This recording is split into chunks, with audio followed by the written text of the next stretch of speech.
things are happening often, and if it's an issue, presumably codes enforcement isn't doing anything about it. Is that correct? I will go ahead and editorialize and say they are doing an inadequate job. Okay. So Well, yeah. that's where the city commissioner steps in. If codes enforcement isn't doing it, one of the problems that I've seen, and I've seen it a lot, I see the city commission, particular commissioners, not everybody, but sit up there and act as if their job is to praise staff. It's to say, staff, we love you staff, you're doing a great job, we're going to move the staff recommendation. That's not the job of the city commissioner. The job of the city commissioner is to investigate the issue and rule on it.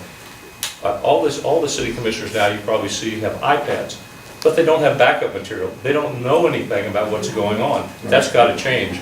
Unfortunately for my family, to some extent, I read stuff. I read stuff all the time. If I'm elected to the commission, I would think that would be my responsibility, and not to just listen to staff, to read and act upon it. Mr. Kane.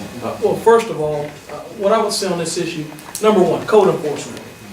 You have an issue, first of all, we should be able to contact our city commissioners and get these names and say, hey, look, such and such, we've contacted them this many times, they're not doing what they're supposed to do. Get with your local law enforcement chief, Jones with the Gainesville Police Department, or perhaps maybe the University of Florida, whatever zone you're in.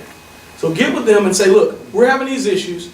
How can we best deal with these issues? And just as we're having a meeting right now, you elect these officials. So you call the officials to the carpet. You schedule a meeting, sir, and you say, hey, we're having this issue in our community, and we want to take our community back. And you know what? All these citizens that got to vote, you need to answer to them. Tell us why there's nothing being done. Tell us why the process is taking too long. Tell us why the RVs are still here. Tell me why we got videos and we're recording stuff. So these are things that need to be answered. But the first step to accomplishing anything in this community, first you got to have a voice. You got to have a strong voice. And then you got to demand results. This is a way right now to demand results by bringing us all together and telling the city commission, look, we need you here. And if they don't want to come, you know what you do? Put them in the paper. Put them on the news. Because you elect them. And that's the power as voters that you have. Exercise your right and don't stop until you get results. Thank you. I'd like to nominate Mr. Kane as president of the University. Sorry, Mr. Engel. I'm following that. Yeah.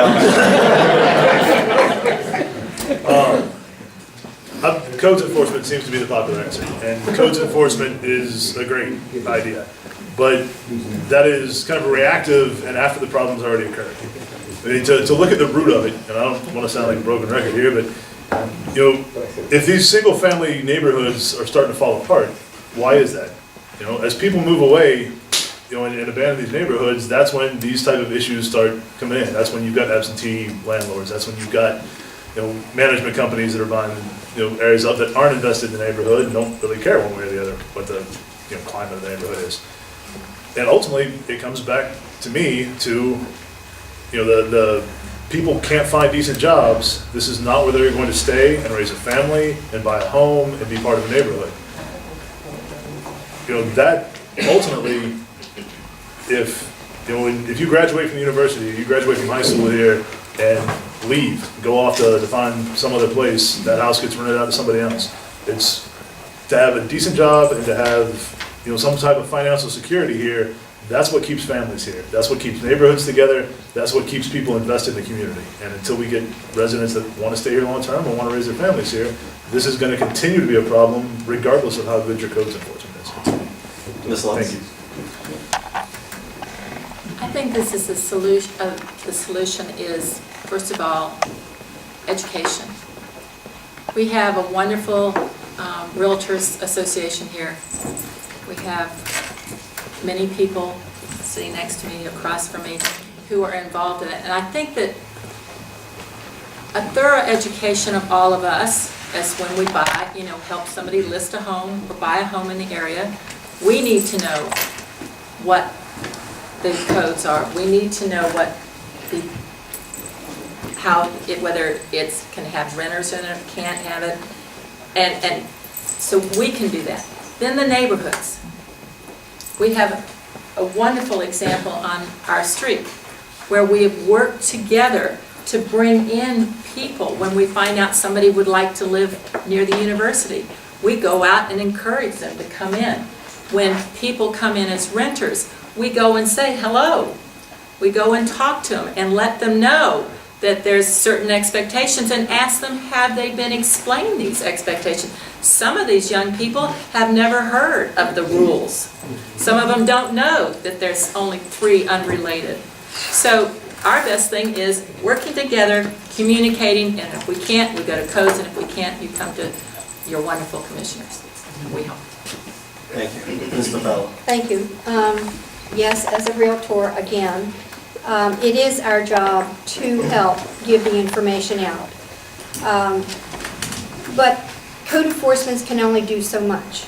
I was on the code enforcement for 7 years, and I saw some of the abuses also that owners get on their property. We still have private property rights in this country. That's what the country was built on. And I think it's the responsibility of the owners to understand that and the people that are managing the property. But to tell people they can't rent their house, that's un-American. I mean, you have the right to rent your house if you don't want to rent it and then put it up for sale.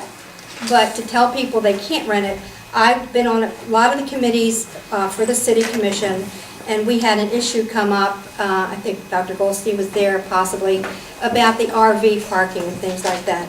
And one of the things that Commissioner Henry said, I mean, I'll never forget this and I'll use it for the rest of my life. He said, government is not a homeowners association. People do a homeowners association, not the government. It's not the government's job to be a homeowners association for people that live in a neighborhood. That's where you need to get together as you're doing and work through it that way. Code enforcement can only do so much.